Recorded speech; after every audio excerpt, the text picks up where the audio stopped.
ituturo ko sa inyo kung paano maglinis ng Bendo Coffee sa loob. Dahil ngayon, ilang araw ko na siya hindi na linis, hindi siya lumalabas, nagbabara. So, linisin ko ngayon, tuturuan ko kayo kung paano linisin sa loob. Tanggalin, ayun. So guys, ito yun ang sa loob guys. O tingnan nyo yung mga paso niya, ang dumi, nang didikit na siya guys, yan. Tingnan nyo. So tatanggalin ko yan siya guys. Tuturuan ko kayo kung paanong tanggalin. Madali lang guys.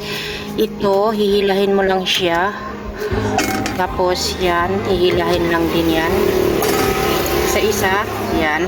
Tanggalin mo siya. Ganun. Ganyan, isa-isa.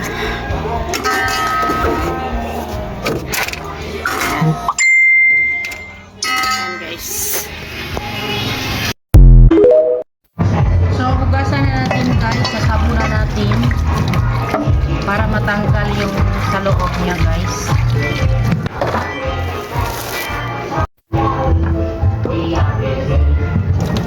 Yung iba guys, binubuhusan nila na mainit na tubig.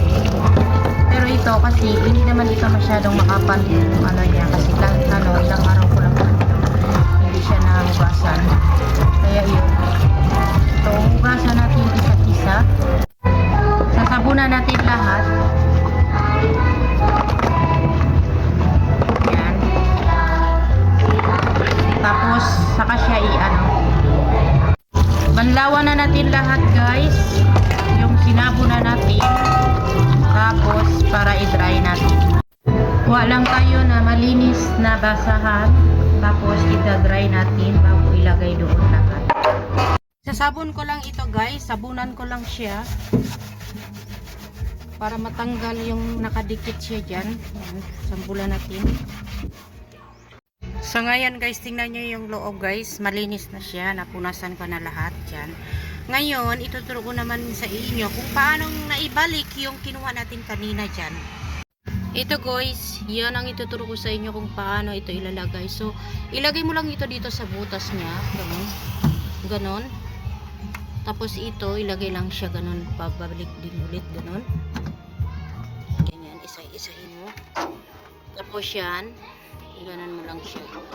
Yan, ganyan lang kasimple maglinis ng ating coffee bendo machine guys. Yan. Napakasimple lang. Madali lang siya guys, linisin. Pag marunong ka na, madali lang siya guys. Yan, ganyan lang kasimple.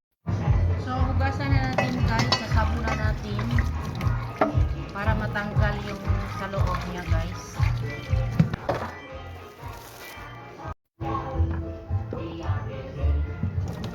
Yung iba guys, binubuhusan nila na mainit na tubig. Pero ito kasi hindi naman ito masyadong makapal yung ano niya kasi ilang araw ko lang hindi siya nahugasan. Kaya yun. Ito, hugasan natin isa-isa. Sasabunan natin lahat. Yan. Tapos saka siya banlawan na natin lahat guys. Yung sinabo na natin. Tapos para i-dry natin.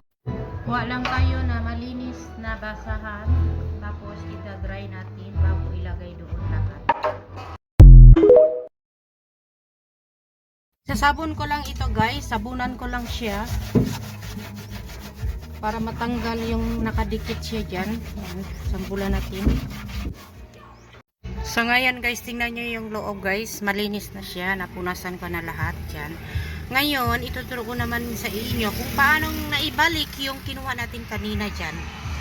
Ito guys, yan ang ituturo ko sa inyo kung paano ito ilalagay. So, ilagay mo lang ito dito sa butas niya, ganon. Ganon. Tapos ito, ilagay lang siya ganon, pabalik din ulit, ganon. Ganyan, isa-isahin mo. Tapos yan, ganan mo lang siya. Yan, ganyan lang kasimple maglinis ng ating coffee bendo machine guys. Yan. Napakasimple lang. Madali lang siya guys, linisin. Pag marunong ka na, madali lang siya guys. Yan, ganyan lang kasimple. Guys, ilalagay ko na ito. Kailangan ito guys, nakashoot doon sa likod na butas niya dyan guys. Dyan, sa shoot. I-shoot nyo siya dyan. Tapos yan. Before ninyo tanggalin guys, yan, nakaganyan niya siya. So, iangat nyo muna para yung powder niya, hindi siya mabuhos. Yan. So, ngayon, ibaba ko na siya.